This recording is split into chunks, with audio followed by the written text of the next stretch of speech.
Confidence group chairman doctor Roy CJ ആത്മഹത്യ ചെയ്യാൻ നേരത്തെ തന്നെ തീരുമാനിച്ചിരുന്നതായി സൂചന വരുന്നു. കർണാടക പോലീസ് പ്രത്യേക അന്വേഷണ സംഘത്തെ നിയോഗിച്ച് കൊലപാതക സാധ്യത പോലും അവർ തള്ളിക്കളയുന്നില്ല.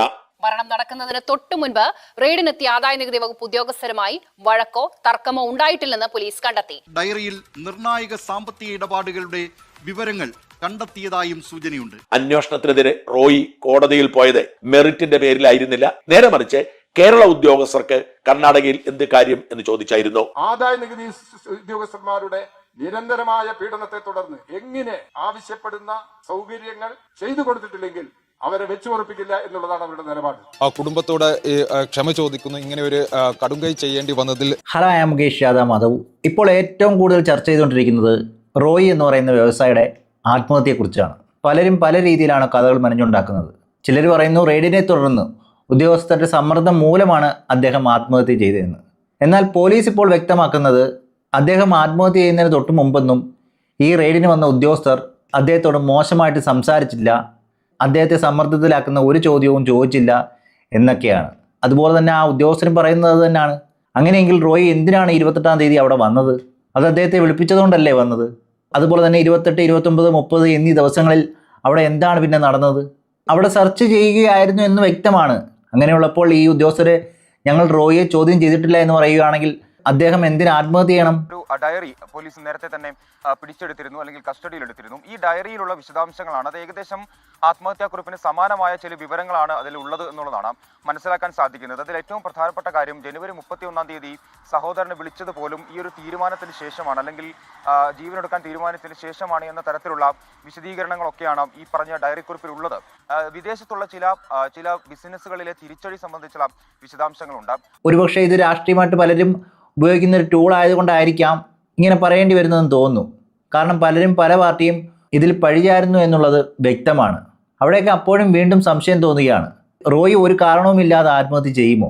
ഇവിടെ ഇതിനോടകം തന്നെ പറയുന്നുണ്ട് റോയിയുടെ കയ്യിൽ കള്ളപ്പണമുണ്ട്, അത് പിടിക്കുമെന്ന് ഉറപ്പായപ്പോഴാണ് റോയി ആത്മഹത്യ ചെയ്തതെന്നൊക്കെ പറയുന്നുണ്ട്. എന്നാൽ ഈ ഉദ്യോഗസ്ഥരോ EDയോ ഇൻകം ടാക്സോ ഒന്നും അങ്ങനൊരു കാര്യം ഇതുവരെ പറയുന്നില്ല. അങ്ങനെയുള്ളപ്പോൾ റോയിക്കേരെ എങ്ങനെ ഇങ്ങനെയുള്ള പ്രസ്താവനകൾ ഇറക്കാൻ കഴിയും? റോയി കള്ളപ്പണം വെളുപ്പിച്ചു എന്ന് പറയുന്നത് എന്തിൻ്റെ അടിസ്ഥാനത്തിലാണ്? അങ്ങനെ നോക്കുകയാണെങ്കിൽ ഇത് 2 തട്ടിലാണെന്ന് പറയേണ്ടി വരും. ഒന്ന് ഉദ്യോഗസ്ഥരെയും ഭരണത്തെയും കുറ്റപ്പെടുത്തുന്നു, മറ്റുള്ളവർ റോയിയെ കുറ്റപ്പെടുത്തുന്നു. എന്നാൽ വ്യക്തമായിട്ടുള്ള തെളിവുകൾ ആരുടെ പക്കലുമില്ല. ഇവിടെ ആലോചിക്കേണ്ടത് ആ റൂമിൽ എന്താണ് നടന്നത്? റോയി ആരെയും അകത്തേക്ക് കടത്തിവിടണ്ട എന്ന് പറഞ്ഞ് അമ്മയെ വിളിക്കണമെന്ന രീതിയിൽ അകത്തേക്ക് പോയി റൂമിൻ്റെ വാതിലടച്ചു. അതിനുശേഷം ആ റൂമിനകത്ത് എന്താണ് സംഭവിച്ചത് അത് ആരും കണ്ടിട്ടില്ല. അദ്ദേഹം വെടിവെച്ചത് പോലും ആരും കേട്ടില്ല എന്നാണ് അറിയാൻ കഴിയുന്നത്. കാരണം 10 നിമിഷം കഴിഞ്ഞിട്ടും അദ്ദേഹത്തെ കാണാത്തത് മൂലമാണ് ആ വാതിൽ തട്ടിപ്പൊളിച്ച് അകത്തേക്ക് കയറിയത്. അങ്ങനെയാണെങ്കിൽ റോയി ആത്മഹത്യ ചെയ്യുന്നത് ആരും നേരിട്ട് കണ്ടിട്ടില്ല. അതുകൊണ്ട് തന്നെ അത് ആത്മഹത്യയാണോ അതോ ആരെങ്കിലും കൊലപ്പെടുത്തിയതാണോ എന്നുകൂടി ഇപ്പോൾ സംശയിക്കേണ്ടി വന്നിരിക്കുകയാണ്. അതുകൊണ്ട് തന്നെയാണ് കുടുംബത്തിൻ്റെ പരാതിയിൽ കർണാടക CD ഇപ്പോൾ അന്വേഷണം ആരംഭിച്ചിരിക്കുന്നത്. ഇതിൽ സംശയം പ്രകടിപ്പിച്ചുകൊണ്ട് മലയാളത്തിലെ പല ചാനലുകളും ഇപ്പോൾ വന്നിട്ടുണ്ട്. അതും കൂടി ഒന്ന് കേട്ടു നോക്കുമ്പോൾ മനസ്സിലാവും പലതും സംശയത്തിന്റെ നിഴലിലാണെന്ന്. കർണാടക പോലീസ് പ്രത്യേക അന്വേഷണ സംഘത്തെ നിയോഗിച്ച് എല്ലാ വശങ്ങളും പരിശോധിച്ചു കൊണ്ടിരിക്കുന്നു. കൊലപാതക സാധ്യത പോലും അവർ തള്ളിക്കളയുന്നില്ല. ചില ആളുകൾ പറയുന്നത് ഇത് ദുരൂഹമാണ്, കൊലപാതകമാണ്, ഈ കൊലപാതകത്തിന് പിന്നിൽ ആരൊക്കെയുണ്ട് എന്ന് കണ്ടെത്തണമെന്നാണ്. മറ്റു ചിലർ പറയുന്നു റോയിയെ വല്ലാത്ത സമ്മർദ്ദത്തിലൂടെ തള്ളിവിട്ട് സ്വയം മരിക്കാൻ അവസരമൊരുക്കി കൊടുക്കുകയായിരുന്നു കേന്ദ്ര അന്വേഷണ സംഘമെന്ന്. ഇത് രണ്ടിലേതെങ്കിലും വാസ്തവമാണോ? അതോ ജീവിതം ആഘോഷിക്കാനുള്ളതാണ്, ഏതു നിമിഷവും മരിക്കാൻ തയ്യാറാണ്, ആഘോഷിച്ചു കഴിഞ്ഞു, സമ്മർദ്ദം താങ്ങേണ്ട ആവശ്യമില്ല എന്ന് പ്രഖ്യാപിച്ചു ജീവിച്ചിരുന്ന റോയി പെട്ടെന്നൊരു സമ്മർദ്ദം വന്നപ്പോൾ അതിനെ അതിജീവിക്കാൻ കഴിയാതെ എല്ലാവരെയും നടുക്കിക്കൊണ്ട് ജീവൻ എടുത്തതാണോ? അന്വേഷിച്ച് കണ്ടെത്തേണ്ടതാണ്. അല്ല, ഇവിടെ എനിക്ക് ചോദിക്കാനുള്ളത്, റോയി എന്ന് പറയുന്ന വ്യക്തി ഈ റെയ്ഡ് ആദ്യമായിട്ട് കാണുകയാണോ? അദ്ദേഹത്തിന് ഈ റെയ്ഡിനെ കുറിച്ച് ഒരു അറിവും ഇല്ലാതിരിക്കുകയാണോ? കുറച്ച് ഉദ്യോഗസ്ഥർ വന്ന് സെർച്ച് ചെയ്ത് കഴിഞ്ഞാൽ എന്തെങ്കിലും കുഴപ്പമുണ്ടെങ്കിൽ നോട്ടീസ് നൽകും. അതിനുശേഷം അദ്ദേഹത്തിന് കുറേ സമയമുണ്ട്, കാര്യങ്ങൾ തെളിയിക്കാൻ സമയമുണ്ട്. അതുപോലെ തന്നെ എന്തെങ്കിലും കുറ്റം ചെയ്തിട്ടുണ്ടെങ്കിൽ തന്നെ അദ്ദേഹത്തിന് പിഴയടച്ചാൽ തീരാവുന്ന കാര്യമേ ഉള്ളൂ. അങ്ങനെയുള്ളപ്പോൾ അദ്ദേഹം എന്തിന് ആത്മഹത്യ ചെയ്യണം? അവിടെയാണ് നമ്മളറിയാത്ത പല കാര്യങ്ങളും നടന്നിട്ടുണ്ടോ എന്ന് സംശയം തോന്നുന്നത്. ഇവിടെ പലരും പറഞ്ഞു വയ്ക്കുന്നത് റോയി കള്ളപ്പണം വെളുപ്പിച്ചു എന്നൊക്കെയാണ്. പക്ഷെ അത് തെളിഞ്ഞതായിട്ട് ഒരു രേഖയും ആരും പുറത്തു വിട്ടിട്ടുമില്ല. അങ്ങനെയുള്ള എന്തെങ്കിലും കുഴപ്പങ്ങളുണ്ടെന്ന് ഉദ്യോഗസ്ഥർ പറഞ്ഞതായിട്ടോ ഒന്നും ഒരു തെളിവുമില്ല. എന്നാലും ആളുകൾ പറഞ്ഞു വരുത്തുന്നത് ഈ ഒരു പ്രശ്നം കൊണ്ടായിരിക്കാം ഇനി തന്നെ ജനങ്ങൾ വേറെ രീതിയിലായിരിക്കും കാണുന്നത് എന്ന രീതിയിൽ ചിന്തിച്ചു കൂട്ടി അദ്ദേഹം ആത്മഹത്യ ചെയ്തതെന്നാണ് പറയുന്നത്. ഇത് എത്രമാത്രം വിശ്വസിക്കാൻ കഴിയും? ഇങ്ങനൊരു വാദം റോയിയുടെ കുടുംബക്കാർ വിശ്വസിക്കുമോ? ഒരിക്കലുമില്ല. കാരണം അദ്ദേഹം ഇതിനോടകം തന്നെ പല റെയ്ഡും കണ്ടിട്ടുള്ള വ്യക്തിയാണ്. അദ്ദേഹം അതിന് കോടതിയിൽ പോയിട്ടുണ്ട്, കോടതിയിൽ നിന്ന് സ്റ്റേ വാങ്ങിയിട്ടുണ്ട്. അവിടെയും അദ്ദേഹം ഉന്നയിച്ചൊരു ചോദ്യം എന്ന് പറയുന്നത് കേരളത്തിൽ നിന്നുള്ള ഉദ്യോഗസ്ഥർ എന്തിന് ബാംഗ്ലൂരിൽ വന്ന് അന്വേഷിക്കണം എന്നുള്ള ചോദ്യമാണ് അദ്ദേഹം കോടതിയിൽ ചോദിച്ചതും. അവിടെ അങ്ങനെ സെർച്ച് നടക്കാറുണ്ടോ എന്ന് ചോദിച്ചു കഴിഞ്ഞാൽ അത് സ്വാഭാവികമായിട്ട് നടക്കുന്ന സെർച്ചൊക്കെ തന്നെയാണ്, അതിൽ തെറ്റൊന്നും പറയാൻ കഴിയത്തില്ല. പക്ഷേ അവിടെ പലരും സംശയം പ്രകടിപ്പിക്കുന്നത് നമ്മുടെ ഇലക്ഷനുമായിട്ട് ബന്ധപ്പെട്ടാണ്.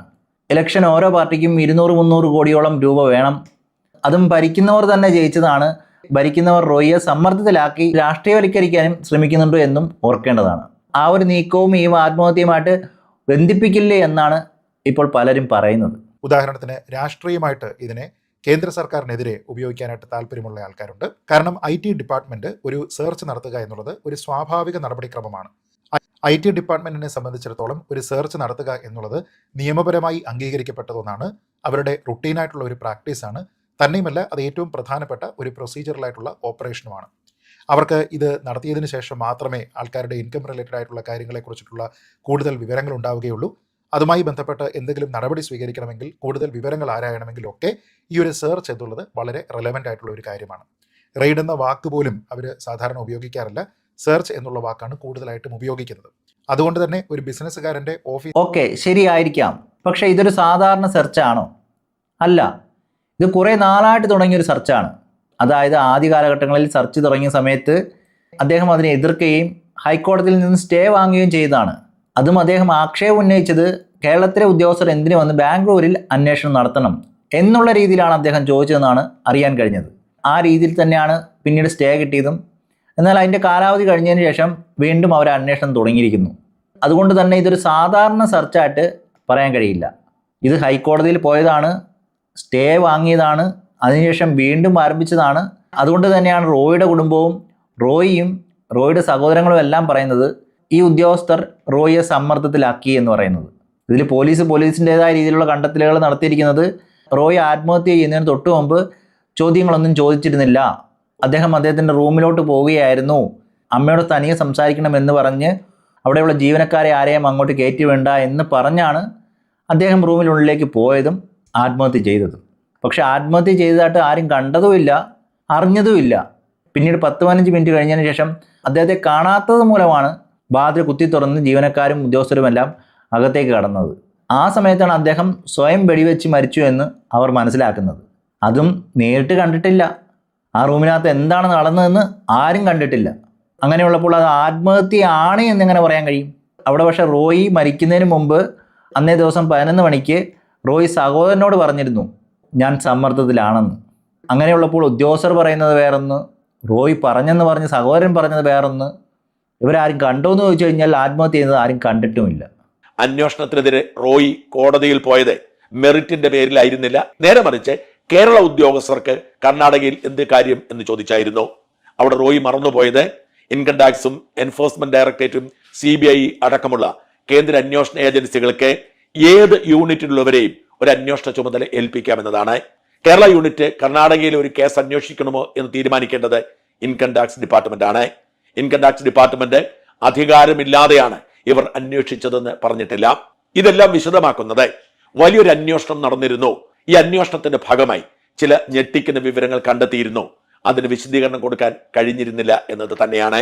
അല്ല, ഈ ഒരു വാർത്ത കേട്ട് കഴിഞ്ഞാൽ റോയിയെ ചോദ്യം ചെയ്തു എന്ന രീതിയിലാണ് മറുനാടൻ പറയുന്നത്. പക്ഷേ IT ഉദ്യോഗസ്ഥർ പറയുന്നത് റോയി അന്നേ ദിവസം ചോദ്യം ചെയ്തില്ല എന്നാണ്. അതുപോലെ തന്നെ റോയിക്കേറെ എന്തെങ്കിലും കുറ്റം തെളിഞ്ഞിട്ടുണ്ടോ ഇല്ലെങ്കിൽ കുറ്റം തെളിഞ്ഞിട്ടില്ല എന്നോ ഒന്നും അവിടുത്തെ ഉദ്യോഗസ്ഥർ പറഞ്ഞതായിട്ട് ഒരു തെളിവും ഒരു പത്ര റിപ്പോർട്ടും ഇതുവരെ പുറത്തു വന്നിട്ടില്ല. അവരങ്ങനെ പത്രസമ്മേളനമോ ഇല്ലെങ്കിൽ കുറിപ്പോ ഒന്നും ഇറക്കിയിട്ടുമില്ല. അവരാകെ ഇപ്പോൾ വന്ന് പറയുന്നത് അന്നേ ദിവസം റോയിയെ 2 മണിക്ക് വിളിച്ചു വരുത്തി, എന്നാൽ ചോദ്യങ്ങളൊന്നും ചോദിച്ചില്ല എന്നാണ് പറയുന്നത്. ഇവിടെ ആര് പറയുന്നത് വിശ്വസിക്കണമെന്ന് അറിയാത്ത രീതിയിലാണ് കാര്യങ്ങൾ മുന്നോട്ട് പോകുന്നത്.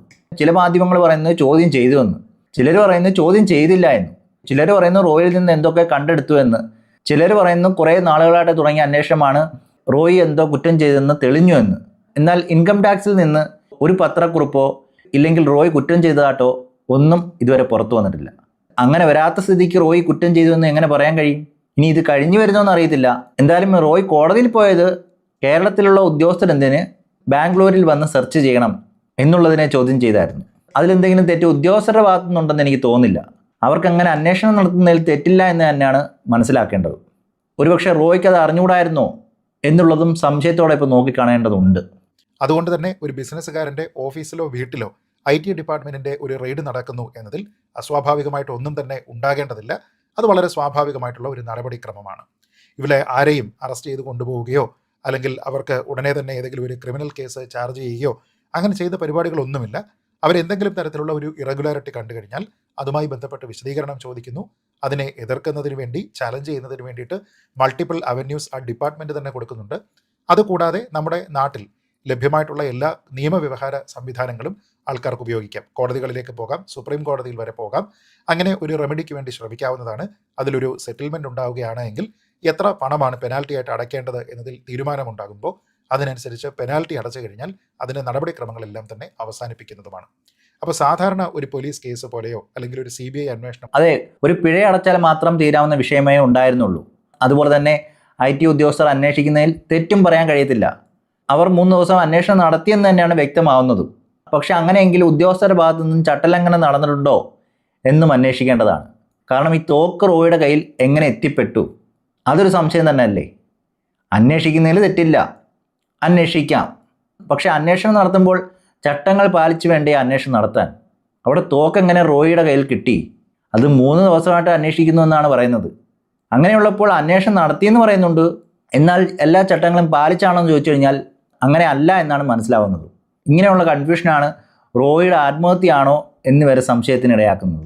തോക്ക് കയ്യിൽ സൂക്ഷിച്ചുകൊണ്ട് റോയിക്ക് ക്യാബിനിൽ ഇരിക്കാൻ അല്ലെങ്കിൽ അന്വേഷണത്തിന്റെ ഭാഗമാവാൻ അന്വേഷണ ഉദ്യോഗസ്ഥർ അനുവദിച്ചു എന്ന് പറയുന്നത് തന്നെ ഞെട്ടിക്കുന്ന കാര്യമല്ലേ? റോയി മരിക്കുന്നതിന് മുൻപ് ഈ ഉദ്യോഗസ്ഥന്മാരെ വെടിവെക്കാൻ തീരുമാനിച്ചെങ്കിൽ എന്തു ചെയ്യുമായിരുന്നു? ഇതൊക്കെ സൂചിപ്പിക്കുന്നത് ഇത്തരം ആരോപണങ്ങളിൽ കഴമ്പില്ല എന്നാണ്. അതേസമയം റോയിയുമായി ബന്ധപ്പെട്ട് വലിയ അന്വേഷണം ആരംഭിച്ചു കഴിഞ്ഞിരുന്നു. ഇൻകം ടാക്സ് ഡിപ്പാർട്ട്മെന്റിന്റെ പിന്നാലെ എൻഫോഴ്സ്മെന്റ് ഡയറക്ടറേറ്റും അന്വേഷണത്തിന്റെ ഭാഗമായേക്കുമെന്ന് റിപ്പോർട്ടുണ്ടായിരുന്നു. അന്വേഷണത്തിൽ ഏറ്റവും പ്രധാനപ്പെട്ട ഘടകമായി മാറിയത് റോയിയുടെ സമ്പാദ്യത്തെക്കുറിച്ച് തന്നെയാണ്. ഏറ്റവും സുപ്രധാനമായ കാര്യം റോയി തന്റെ അഭിമുഖങ്ങളിൽ പറഞ്ഞതും റോയി അവകാശപ്പെട്ടിരുന്നതുമായ ഒരു കാര്യമാണ് സീറോ ഡെപ്റ്റ് ബിസിനസ്. 1 രൂപ പോലും കടം വാങ്ങാതെയുള്ള ബിസിനസ്. അത് തന്നെ എങ്ങനെ ശരിയാവും?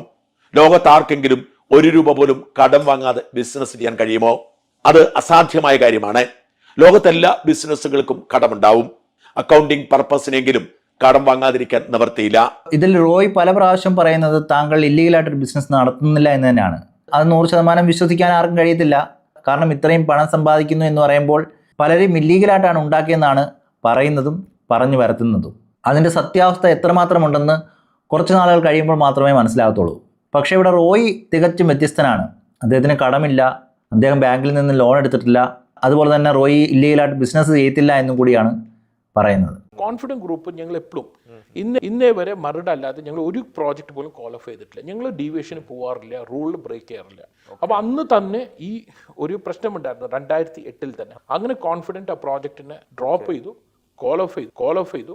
എന്നോട് പറഞ്ഞത് പലരും ഇതൊക്കെ ഒരു റൂൾ ബുക്കുള്ളൂ, ഇതൊന്നും ചുമ്മാ ഇതൊരു പ്രശ്നമാവില്ല, ഇതൊന്നും. ഞാൻ പറഞ്ഞു അല്ല റൂൾ ബുക്കിൽ റൂൾ ഉണ്ടെങ്കിൽ ആ റൂൾ മാറാതെ നമ്മളത് ചെയ്യാൻ പാടില്ല. ഞാനന്ന് ചെയ്തിട്ടുണ്ടെങ്കിൽ, നമ്മുടെ ടീം അന്ന് ചെയ്തിട്ടുണ്ടെങ്കിൽ we would have had a so we follow all rules. എന്തായാലും ഇക്കാര്യങ്ങളെല്ലാം കേൾക്കുമ്പോൾ ആരുടെ ഭാഗത്താണ് ന്യായം, ആരാണ് തെറ്റുകാരൻ? ഇനി റോയി എന്തെങ്കിലും ഇല്ലീഗലായിട്ട് ചെയ്തോ, അതോ ഉദ്യോഗസ്ഥരുടെ സമ്മർദ്ദമാണോ, അതോ ഇനി റോയി ആരെങ്കിലും കൊലപ്പെടുത്തിയതാണോ എന്നുള്ള രീതിയിലുള്ള എല്ലാ സംശയങ്ങളും ഈ കേസിലുണ്ട് എന്നുള്ളതാണ് എടുത്തു പറയേണ്ടത്. ഇനി CID ഇത് കണ്ടുപിടിക്കുമോ, അതുപോലെ തന്നെ സാധാരണക്കാരായ ജനങ്ങൾ അറിയാത്ത എന്തെങ്കിലും കാര്യങ്ങൾ ഇതിനകത്തുണ്ടോ എന്നൊന്നും അറിയില്ല. പലരും കിട്ടുന്ന രേഖകൾ വെച്ച് അവരുടേതായ അഭിപ്രായങ്ങളാണ് പറയുന്നത്. ഇനിയും സത്യം പുറത്തു വരേണ്ടതുണ്ട്. എന്തായാലും അന്വേഷണം നടക്കട്ടെ. ഈ വീഡിയോ ഇവിടെ നിർത്തുന്നു. അടുത്ത വീഡിയോയുമായി കാണുന്നവരേക്കും ഓക്കെ, ബൈ, സീ യു.